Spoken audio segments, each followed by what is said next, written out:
Ministro Alexandre de Moraes se manifesta após ser sancionado pela Lei Magnitsky.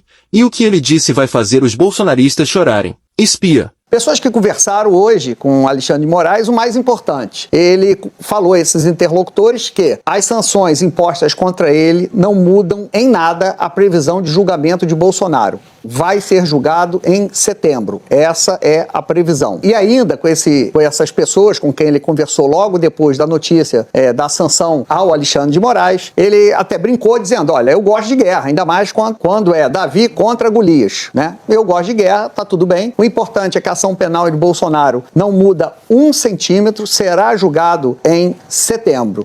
Então, portanto, aí ele diz que está tranquilo porque todas as decisões foram confirmadas por colegiados, ou seja, não foram decisões monocráticas, foram decisões que ele tomou e depois foram confirmadas ali por turmas ou pelo plenário do STF. Então, portanto, Alexandre de Moraes, sexta-feira, só vai falar sexta-feira, vai ser no retorno do judiciário, será uma sessão importante. Disse que nada muda, Bolsonaro julgado em setembro e que continua de bom humor, dizendo que gosta de guerra, ainda mais quando é Davi contra Golias. Vai muito na linha, né, a fala da Carla com a do Otávio Guedes aqui, de que essa manifestação deve vir muito provavelmente na sexta-feira. Isso. Na abertura dos trabalhos ali.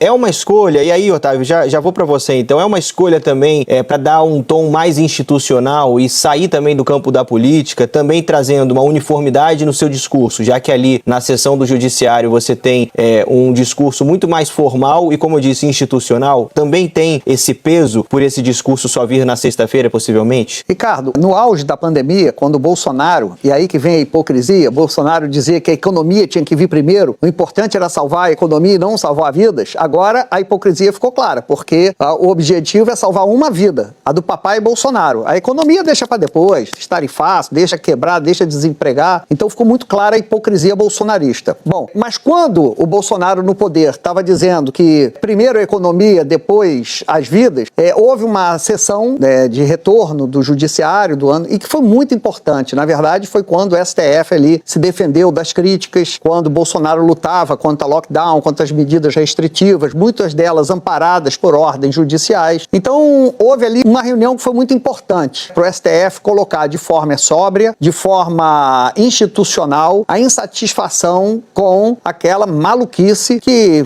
nós vimos durante a pandemia. Inclusive com ataques ao STF, que você veja como é que é o mundo. Os ataques ao STF começaram com Sarah Winter e uma turba marchando com tochas contra o STF. E agora chega no presidente da maior potência do mundo. Ou seja, foi de Sarah Winter a Trump. Essa guerra do bolsonarismo com o STF, agora centrada na figura do Alexandre de Moraes. Então, sexta-feira vai ser ali uma sessão em que o judiciário vai se posicionar, não poderia ser diferente. O ministro Alexandre de Moraes, como a gente conversou aqui, vai falar apenas nessa sessão e ponto, ou seja, vai falar como ministro da Suprema Corte e não como pessoa física, Alexandre de Moraes, o que também é importante, é o direito e todos nós aguardamos, porque o que a gente está vendo é uma agressão à soberania do país. Mesmo aqueles que discordam das decisões do Alexandre de Moraes, mesmo aqueles que discordam da denúncia oferecida contra o presidente Bolsonaro, mesmo aqueles que discordam da dosimetria de penas aplicadas aos envolvidos na tentativa de golpe, todos devem entender que não cabe a um presidente de uma potência estrangeira ser o corregedor da nossa mais alta corte.